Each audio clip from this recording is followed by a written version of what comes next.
আমি যে বছর দাখিল পরীক্ষা দিচ্ছি তখন মাদ্রাসা গেছিলাম, ওখানে পাটা ভেঙে গেছিল। তখন কি করেন ভেঙে যাওয়ার পরে? ডাক্তার দেখাই, স্যার অফিস থেকে অপারেশন দেওয়ার পর আমি কোনো রকম সোজা হয়ে হাঁটতে পারতেছি। কি নাম আপনার? রাজিয়া সুলতানা।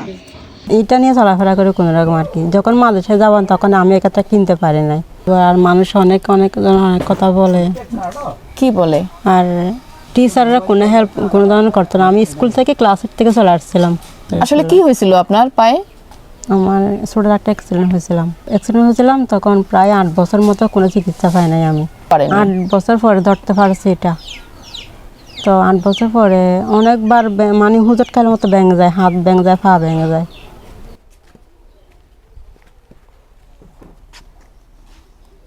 কি সুন্দর, এটা আপনি করছেন? জি। এটা কি ছোটদের কথা না? জি। আচ্ছা, অনেক গুণ তো আপনার। তো এখন আর করেন না এগুলো? জিনিস জোগাড় করতে পারি না, মাঝে মানে মাঝে এই যে কাপড় সুতা এগুলো জোগাড় করতে পারেন না।